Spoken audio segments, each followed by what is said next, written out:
Hello दोस्तों, आज की कहानी में हम लोग एक औरत को देखते हैं जिसका पति जंग में घायल हो जाता है। इसके बाद वो अपनी पत्नी की फिजिकल नीड्स को पूरा नहीं कर पाता है। इसके बाद वो औरत अपने नौकर से ही इंटीमेट होती है और अपनी ज़रूरतों को पूरा करती है। इसके बाद इस कहानी में क्या होता है ये हम आगे मूवी में देखेंगे। इस मूवी का नाम है लेडी चैटरलीज लवर और इस मूवी को 2015 में रिलीज़ किया गया था। तो चलिए इस मूवी को शुरू करते हैं। इस मूवी की शुरुआत एक खदान से होती है जहाँ कुछ लोग काम कर रहे होते हैं। तभी वहाँ पर एक जोरदार धमाका होता है। वहीं पे ओलिवर नाम का एक आदमी होता है जो कि इस धमाके को सुनकर वहाँ जाता है और जाकर वहाँ के लोगों की मदद करता है। वहाँ से निकालते हुए एक आदमी जिसका नाम टेडी था उसकी मौत हो जाती है। इसके बाद उसकी डेड बॉडी को घर पहुँचा दिया जाता है। इसके बाद मूवी का सीन शिफ्ट होता है और हम एक खूबसूरत लड़की को देखते हैं जिसका नाम कोनी है। वो एक पार्टी में होती है। वहीं पे एक आदमी जिसका नाम क्लिफर्ड चैटरली था वो उसके पास आता है। ये दोनों एक दूसरे से बातें करते हैं और दोनों एक दूसरे को इम्प्रेस करने में लग जाते हैं। इसके बाद ये दोनों साथ में डांस करते हैं। कोनी के दोस्त डंकन को ये सब बिल्कुल पसंद नहीं आता है क्योंकि वो भी कोनी से प्यार करता था। क्लिफर्ड और कोनी एक दूसरे से प्यार करने लगते हैं और कुछ दिनों के बाद ये दोनों शादी कर लेते हैं। शादी के दौरान ये दोनों एक दूसरे से वादा करते हैं कि ये दोनों एक दूसरे के लिए हमेशा वफादार रहेंगे और एक दूसरे को धोखा कभी नहीं देंगे। ये दोनों बहुत खुश थे, लेकिन क्लिफर्ड एक आर्मी ऑफिसर होता है और इसलिए उसे दूसरे दिन जंग के लिए जाना पड़ता है। लेकिन जंग को लड़ते हुए क्लिफर्ड घायल हो जाता है। इसके बाद उसे वापस घर भेज दिया जाता है। क्लिफर्ड का वेलकम करने के लिए सारे लोग बहुत खुश थे और सारे लोग उसका वेट कर रहे थे। क्लिफर्ड के आने से कोनी बहुत खुश थी, लेकिन क्लिफर्ड जैसे ही गाड़ी से बाहर आता है हम लोग देखते हैं क्लिफर्ड व्हील चेयर में है और उसके कमर के नीचे का हिस्सा पूरा पैरालाइज्ड हो चुका था। सारे लोग क्लिफर्ड का वेलकम करते हैं। इसके बाद क्लिफर्ड कोनी से मिलता है। कोनी क्लिफर्ड को जिंदा देखकर तो बहुत खुश थी, लेकिन वो अंदर से बहुत दुखी थी। कुछ दिनों पहले इन दोनों की जिंदगी में बहुत खुशी थी, लेकिन अब वो सब बदल चुका था। अपनी जिंदगी से तंग आकर क्लिफर्ड खुद को मारने की कोशिश करता है, लेकिन कोनी उसे रोक लेती है और वो उससे कहती है वो हमेशा उसके साथ रहेगी। इसके बाद हम लोग ओलिवर को देखते हैं जो कि अपनी मंगेतर को लेटर लिख रहा था, लेकिन ओलिवर अब खदान में काम नहीं करता है। वो इस बार एक जंग लड़ने गया था। जब वो अपने घर वापस आता है तब वो अपनी मंगेतर को किसी दूसरे आदमी के साथ देखता है। इसके बाद वो सैड होकर वहाँ से चला जाता है। जंग से वापस आने के बाद ओलिवर के पास कोई भी काम नहीं था, इसलिए वो क्लिफर्ड के पास जाकर उससे कुछ काम मांगता है।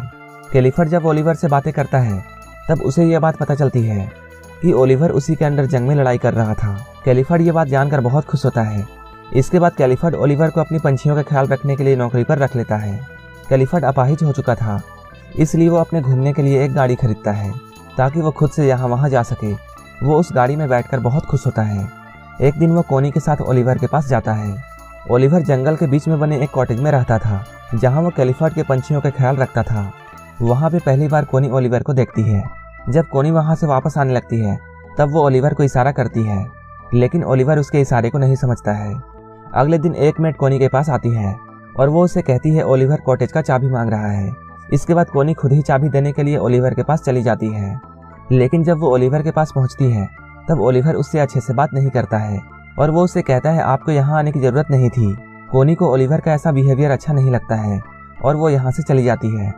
अगले दिन ओलिवर कोनी को एक लेटर लिखता है जिसमें वो अपने किए गए बर्ताव के लिए उससे माफ़ी मांगता है। इसके बाद कोनी फिर से उससे मिलने के लिए उसके कॉटेज में जाती है जहाँ ओलिवर अपनी कमीज को उतार कर वहाँ काम कर रहा था। कोनी उसके खुले हुए बदन को देखती है और वो मुस्कुराने लगती है और वो उसे छुपकर देखने लगती है। कोनी अब खुद में कंट्रोल नहीं कर पा रही थी। इसके बाद वो ओलिवर के पास जाती है, लेकिन तभी ओलिवर उसे देख लेता है और जल्दी से अपनी कमीज पहन लेता है क्योंकि कोनी उसके बॉस की वाइफ थी, इसलिए वो कोनी की बहुत इज्जत करता था। कोनी ओलिवर से बातें करती है और वो उसे बताती है अब वो हर रोज़ यहाँ पेंटिंग करने के लिए आएगी। तब ओलिवर उससे बोलता है मैं इस जगह को आपके लिए बिल्कुल साफ कर दूंगा और मैं किसी दूसरी जगह चला जाऊँगा।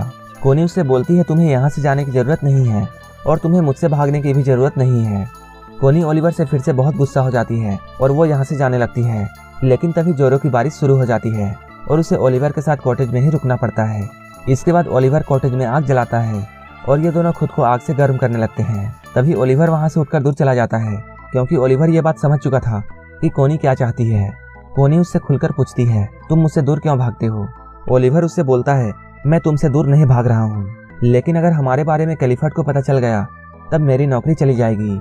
कोनी ओलिवर के पास आने की कोशिश करती है, लेकिन ओलिवर के दूर जाने से कोनी ऐसा नहीं कर पाती है। इसके बाद वो सैड होकर अपने घर लौट जाती है। एक दिन क्लिफर्ड और कोनी घूम रहे होते हैं। तभी कोनी बातों बातों में क्लिफर्ड से ये बोलती है इस बात का मुझे बहुत अफसोस है कि हमारा कोई भी बच्चा नहीं है। कैलिफर्ड उससे बोलता है, मैं अपने शरीर को ठीक करने की बहुत कोशिश कर रहा हूँ। कैलिफर्ड अपने शरीर में बिजली के झटके देता है ताकि उसका शरीर जल्दी से ठीक हो जाए। इन झटकों की वजह से वो बहुत चिल्लाता है। कैलिफर्ड का दर्द कोनी नहीं देख पाती है। इसके बाद वो कैलिफर्ड के पास जाकर उसे रोकती है। कैलिफर्ड अपने शरीर को ठीक नहीं कर पा रहा था और इसलिए वो बहुत उदास था। अगले दिन फिर से कोनी जंगल में जाती है और वो अपनी डायरी लिखने लगती है। तभी उसे ओलिवर दिखाई देता है। वो ओलिवर को देखकर उसके पास जाती है।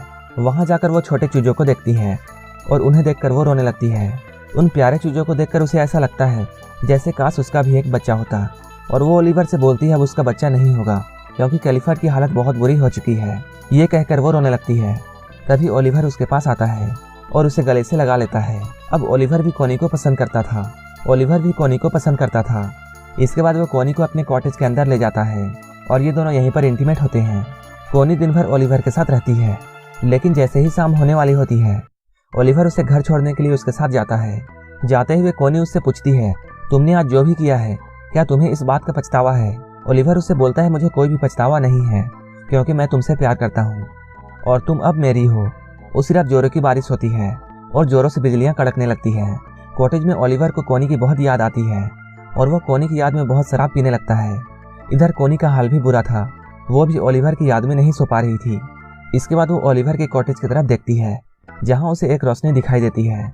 इसके बाद वो अपने आप को नहीं रोक पाती है और वो रात में ही ओलिवर के कॉटेज की तरफ चली जाती है।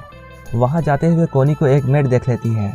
कोनी जब ओलिवर के पास पहुँचती है तब ओलिवर उससे बताता है, मुझे तुम्हारी बहुत याद आ रही थी लेकिन मुझे यकीन नहीं था कि तुम मुझसे मिलने के लिए यहाँ आओगी। कोनी उससे बोलती है, मैं तुम्हें कभी अकेला नहीं छोड़ूंगी। इसके बाद ये दोनों फिर से इंटीमेट होते हैं। कुछ दिनों बाद कैलिफर्ड के घर में एक पार्टी होती है जहाँ कोनी का दोस्त डंकन भी आया था। कैलिफर्ड देखता है कोनी और डंकन साथ में डांस कर रहे हैं। कैलिफर्ड को ये देखकर अच्छा नहीं लगता है।